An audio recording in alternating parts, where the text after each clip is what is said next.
Di saat negara kita masih sibuk debatin apakah Bitcoin itu halal atau haram, negara ini justru udah duluan ngadopsi Bitcoin sebagai alat pembayaran yang sah di negaranya. Negara ini bernama El Salvador. Bitcoiners around the world, the time has come. We are ready.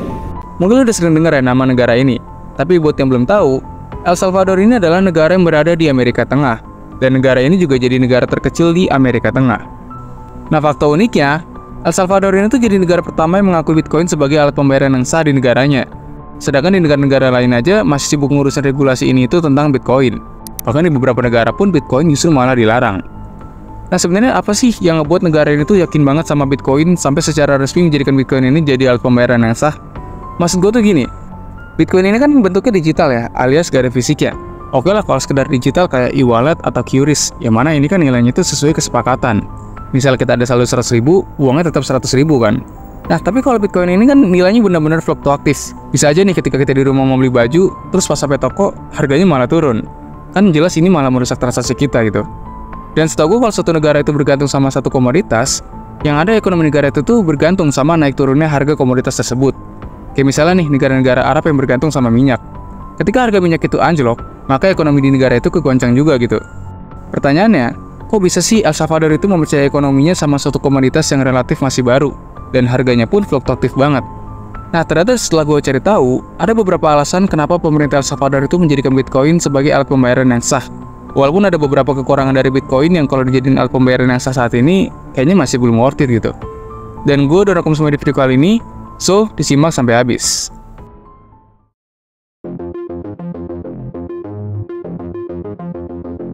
Sebenarnya ketika Bitcoin ini disahkan di negara El Salvador, masyarakat di negara itu tuh sempat menolak gitu dengan adanya Bitcoin ini sebagai mata uang yang sah. Bahkan waktu itu para pendemo juga membakar mesin ATM Bitcoin yang bernama SIFO. Jadi pemerintah di sana itu masang 200 mesin ATM Bitcoin yang bernama SIFO ini di seluruh negaranya. Dan salah satu mesin ATM-nya itu dibakar waktu berdemo. Tapi walaupun sempat ada pertentangan tentang kebijakan ini, El Salvador tetap menjadikan Bitcoin jadi alternatif alat pembayaran yang sah. Ingat ya kata kuncinya, alternatif, bukan satu-satunya. Dan ada beberapa alasan kenapa pemerintah El Salvador itu yakin banget sama teknologi Bitcoin ini, sampai Bitcoin ini jadi alat pembayaran yang sah di negaranya. Pertama, biaya pengiriman uang. Pemerintah El Salvador itu menghadapi tantangan besar terhadap biaya tinggi pengiriman uang dari warganya yang bekerja di luar negeri. Jadi kalau ada warga negara yang bekerja di luar negeri dan mau transfer uangnya itu ke keluarganya yang di El Salvador, mereka tuh kena biaya transfer yang lumayan besar juga. Nah, makanya dengan teknologi Bitcoin, mereka tuh bisa langsung kirim uangnya tanpa biaya transaksi, walaupun uang itu dikirim lintas negara. Menurut Bank Dunia pada tahun 2020, pengiriman uang mencapai sekitar 24% dari produk domestik bruto atau PDB negara tersebut, yang mana ini merupakan salah satu tingkat tertinggi di dunia.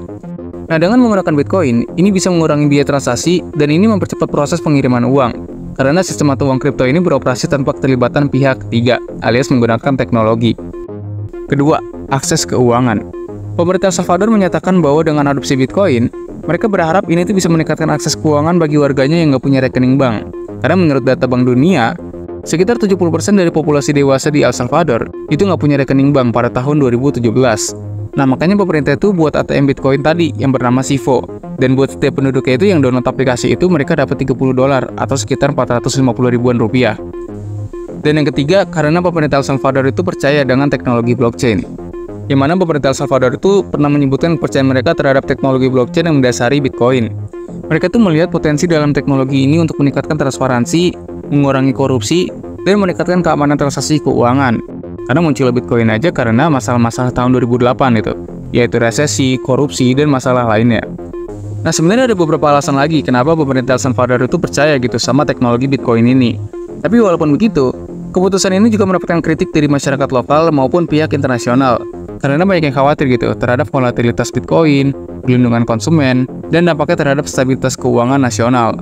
Dan dalam praktik ya, implementasi kebijakan ini juga menghadapi sejumlah kendala teknis dan logistik. Misalnya nih, ada masalah konektivitas internet yang belum merata di seluruh wilayah El Salvador, di mana internet di sana tuh ya belum merata gitu ke seluruhnya. Kalau di negara kita kan sekalipun semua internet mati, kita bisa simpan semua Bitcoin kita tuh di cold wallet. Cold wallet itu begini nih. Nah, sedangkan di sana itu belum masif gitu distribusi cold walletnya, atau mungkin nggak ada. Dan apakah ini kecepatan untuk mengadopsi Bitcoin di negaranya?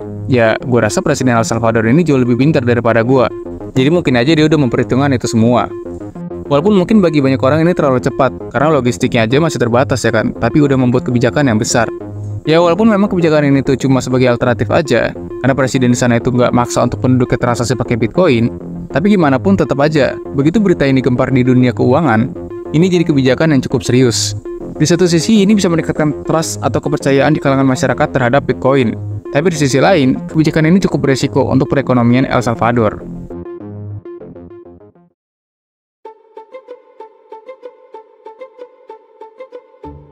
Sebenarnya untuk menghancurkan benar-benar sampai hancur, gue rasa itu nggak mungkin.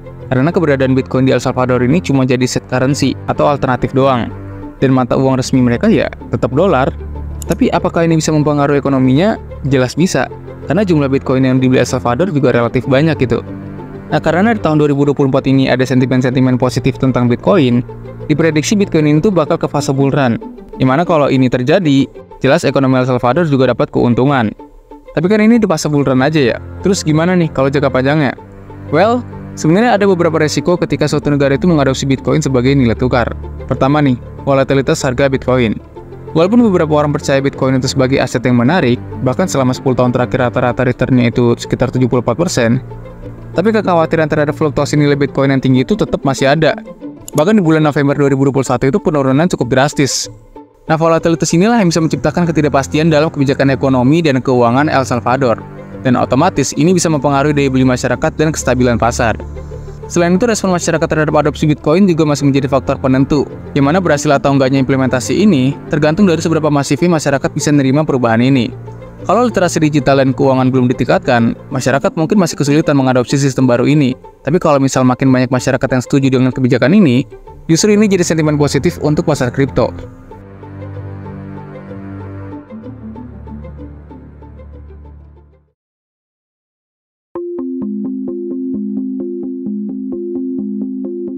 Walaupun ide Presiden El Salvador ini cukup gila, tapi harus kita akuin bahwa ide yang dilakukan ini cukup unik dan visioner. Karena di saat negara-negara lain banyak yang bergantung sama mata uang fiat, El Salvador justru jadi salah satu negara yang mencoba melakukan penetrasi Bitcoin di negaranya. Apalagi di fase kripto bull run begini, jelas ini memberikan keuntungan untuk El Salvador yang udah rutin beli Bitcoin lebih dulu sebelum euforia market. Dan bahkan menurut informasi yang gue dapet, kabarnya sekarang El Salvador itu jadi salah satu negara yang terkaya di dunia berkat Bitcoin. Bayangin, gokil gitu. Padahal kalau kita lihat-lihat lagi ya, El Salvador itu sebenarnya negara yang kecil, bahkan namanya itu nggak sefamiliar negara-negara lain yang cukup terkenal. Tapi berkat Bitcoin, justru negara ini bisa jadi salah satu negara yang terkaya yang ada di dunia. Nah tapi nih, walaupun El Salvador itu udah dapat untung yang banyak ya secara kumulatif, tapi kata presidennya langsung, pemerintah El Salvador itu nggak ada niatan untuk jual Bitcoinnya. Bahkan ya, kalau aja nanti Bitcoin itu berhasil nyentuh 100.000 US dollar, El Salvador itu bisa ngelunasin utangnya ke IMF. Kalau menurut gue sebenarnya langkah Presiden El Salvador ini unik sih. Dia berusaha gimana caranya naikin ekonomi negaranya lewat komoditas yang belum dilihat berharga sama orang lain. Tapi di satu sisi dia tuh yakin kalau suatu saat komoditas tersebut tuh bakal berharga dan jadi masa depan. Tapi problemnya ya itu tadi, ketika suatu negara itu bergantung sama satu komoditas, maka fluktuasi harga komoditas itu juga mempengaruhi kondisi ekonomi negara tersebut. Sebenarnya memang serba salah sih. Tapi kalau dilihat hasilnya sekarang, ya strategi Presiden El Salvador ini berhasil untuk membawa negaranya jadi lebih baik dari sebelumnya. Coba gimana nih kalau menurut lo? Apakah lo setuju kalau satu negara itu bergantung banget sama satu komoditas? Salah satunya kayak Bitcoin ini. Well, sekian dulu pembahasan kali ini. Semoga bermanfaat dan sampai jumpa di segmen selanjutnya.